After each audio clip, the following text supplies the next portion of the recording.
welcome back to the Pen and Inkwell. So this is the first time, I think, if I remember rightly, I've done nibs, I've done pens, I have done ink reviews on my website, but this is the first time that I've looked at an ink review via a video. So you'll have to bear with me through this one because it's, I'm just trying it out. Not sure if there's other things that you may want to see that I might miss when I'm looking at this ink review.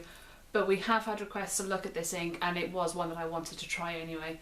So I've tried, what we're talking about this time is the J Herbin range, the 1670. I've had the Rouge Hematite, I've had the grey, I've had the Ocean Blue, and this time I've loved them all actually. And then this is the Emerald.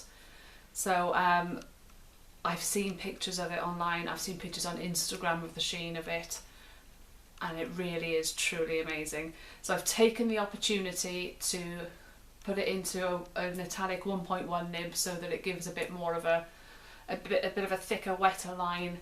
Those of you that know me by now know that actually my sort of nib of choice is always an extra fine nib. Sometimes a fine nib if we're looking at maybe sort of Japanese pens. I promise, being educated a little bit into the wider nibs, the broader nibs, and I'm getting there because I do actually sort of understand and now starting to appreciate how smooth they write as well.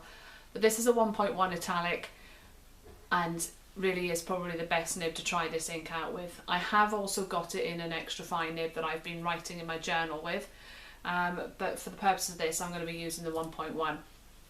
I apologise as well, I haven't got a full bottle of this. I was only able to get hold of a sample of it. Didn't know whether I'd want to add it to my collection or not. We'll find out at the end of this review whether I do want to add it to the collection or not, but this is so tiny little sample sent to me. This is the J Herbin Emerald. See it sloshing about in the bottle there. We're going to be looking at this in some closer detail shortly, so please come back and join us. Thank you. Back. So as I said, please bear with me with this. It's the first time I've done an ink review and I'm not sure whether this is actually going to pick up on the sheen. I'm going to try. The lighting's not great, so I'm going to do my best, but I promise they'll get better. I've taken the opportunity to use this Italics English Curate pen to be able to do this review. Remember the ink that we're looking at is the J Herbin Emerald ink that was sent to me to sample. So let's have a look and we'll see what we can do.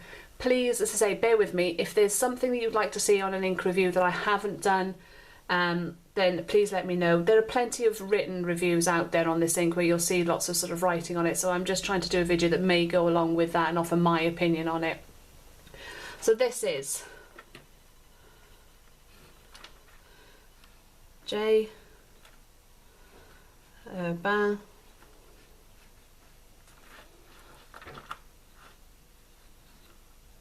Emerald ink, and this is coming out of a 1.1 nib now, a 1.1 steel nib, italic nib. So this is part of the new 1670 range of J Herbin inks, so it offers a lot of sheen. Let me get in closer so you'll be able to, hopefully we'll get as much as we can from this ink. But the 1670, they come in beautiful bottles. I wish I could show you the bottle, but please have a look on Instagram, please have a look on, just Google it, Google images it, and you'll see plenty of pictures of the bottles. The bottles are lovely that come with these. So it's a well-flowing ink. It works well in a couple of pens. I've got it now in here. I've also got it in, I'm trying to think which other pen I've put it in. I think I've got it working out of a Lamy pen actually, as in a Lamy All-Star, as an everyday pen that I'm using right now. And it works well with an extra fine nib as well and still looks like a nice colour. It's well flowing. It's classed as emerald. Being honest, let's see if I can get this sort of closer to here.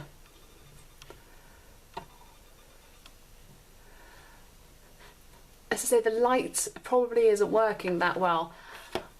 I wouldn't call it emerald. I think it's a beautiful teal. It's a dark teal colour. But it is a beautiful colour, just not emerald. I sort of find I think of emerald and I think of something that's a lot more green, that's sort of very green looking. This, it's a mixture between a blue and a green. It's a dark teal, I would say, is what I would sort of call it really. But that does not take anything away from this. It's lovely. So it produces a beautiful sheen, just like the others in the series do. If I sort of just write, so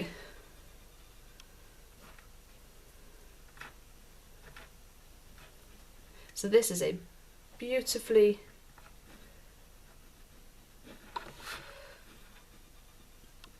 flowing ink. And put that back. Sorry, you couldn't see that as I was writing that. Lines, as I say, useful with this italic pen. Actually, you can see the thicker lines. If I get that in closer, how close can we get with that? We'll bring it up to the camera. It might be a bit more helpful. See what I mean about how it being more of a teal colour actually. Let me go back out. It's smudge proof wise. So it's fairly, on just normal writing, it's quick drying. And I wasn't expecting that from a nib that's particularly wet. If you did colouring with it, then that's a different matter. That's going to smudge a lot quicker. But I suppose test-wise, they dry quickly. That was a couple of seconds actually. What would I use it for? It would look lovely if you were writing a card to somebody. I think it would work really well if you were writing a card to somebody. I like using it with my journaling. It looks nice in the journal. It looks lovely on some cream paper. It looks better on cream paper than it does on white actually. Could it be an everyday ink? I could use it every day, writing notes and things like that. You could get away with writing business notes and business meetings in the notes with it. You couldn't, I wouldn't use it if I was writing up a business plan or if I was writing it and giving it to somebody in work in the office. I'm not sure it would sort of quite work like that. If you were in college, it would work as note writing, and I think you'd get away with it as submitting work with that as well, because actually when it dries, it's a teal, you know, it's a dark, some blue blacks tend to be this sort of colour, you know, waterman blue black has a similarity sort of, you know, to it, particularly the Parker blue black has this sort of tealy colour to it. I love it. I'm going to be getting a full bottle myself. I've had the sample. It's a bottle I want to add to my collection. So as I said, thank you very much for looking. It's not a perfect formula looking at this, and look at me, I'm going the wrong way. But this was the J Herbin Emerald 1670 ink. I'm going to see whether you can see this. It might be more useful to use it with my notes that have been drying for a little while. See if we can see this sheen, catch the sheen on it at all.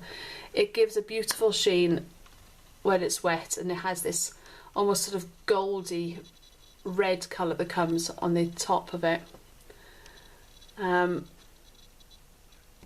easy to pick up on the camera, but it is there, I promise, and there are some fantastic pictures on Instagram of that sheen.